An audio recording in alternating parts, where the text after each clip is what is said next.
Rebuttal, Ms. Waggoner. Mr. Chief Justice, the United States says that you can refuse to express messages unless those messages are about marriage and unless those views on marriage have to do with believing that marriage is between a man and a woman. That's a significant concession that the government has made. In terms of this issue of categorical denial, the only categorical denial that Ms. Smith seeks, or a categorical request she seeks, is to have message-based protection that the First Amendment already provides. It's based on the message, and in that way, this court decides every speech case based on the message. We can look at FAIR, we can look at Miami Herald, Tornillo, all of the court's cases on speech where compelled speech is applied. You will see the affect or alter the message test, including in Hurley. And in order to rule against Ms. Smith in this particular case, it does seem that the court would essentially have to overrule that Hurley framework. Second, Chief Justice Roberts raised the issue of FAIR and how FAIR applies, and the United States has suggested that somehow this case is closer to that. But in FAIR itself, FAIR was about a duty to give access to empty rooms. The logistical emails that were to send directions to how to go to those rooms was a duty that was required to facilitate legal conduct. This case is speech that's only incidental to speech. When you have a speech creator, you're in a very different space, as the court articulated in FAIR itself, looking at Woolley and Barnett, where you are intruding on the mind and the spirit to force someone to create a message that violates their convictions. FAIR would be a very different case if the law schools were to have advocated for the don't ask, don't tell policy. In terms of whose speech it is, that's come up a few times. At worst, it's both. Third-party perceptions cannot possibly matter to this case, or we wouldn't have any of the other compelled speech doctrine cases. Barnett, Woolley, the newspaper cases, all of those, you wouldn't have any, and the government would have unfettered authority to compel speech because we would all know it was the government that was doing it. In addition to that, the definition of public accommodation. My friends on the other side are playing a little fast and loose with what the statute says and how they've interpreted it in the past.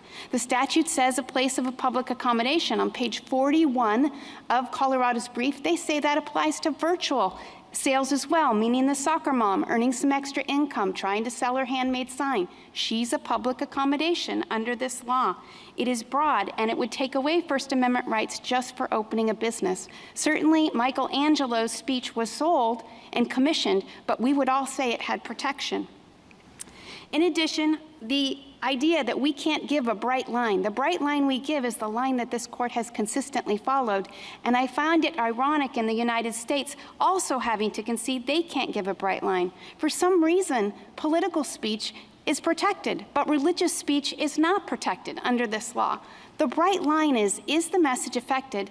And as Justice Gorsuch brought up, that line is massive when it comes to the distinction between pre-made speech, plug and play, and speech that you are creating in a custom way. In conclusion, Ms. Smith's speech has been chilled for over 6 years, and the record demonstrates every website she would create a custom message that is celebratory. Colorado asked this court for the power to drive views like Ms. Smith's from the public square. Views about marriage that this court has held are honorable and decent, promises that it has provided that the government would not mandate orthodoxy. Cultural winds may shift, but the compelled speech doctrine should not. Compelled speech crushes the speaker's conscience, and it is the tool of authoritarianism, which is why this court has never allowed it. In the end, it is not Ms. Smith who is asking you to change the law, but Colorado.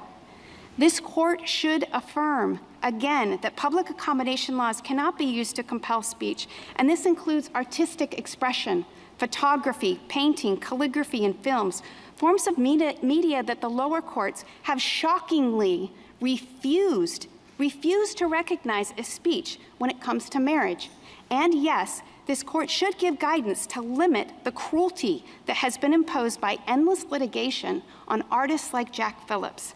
One need not agree with a particular belief to affirm that law-abiding people have a right to speak their conscience, including on a controversial subject like marriage, and that noble principle is rooted in love of neighbor, extending the same rights to others that we want for ourselves.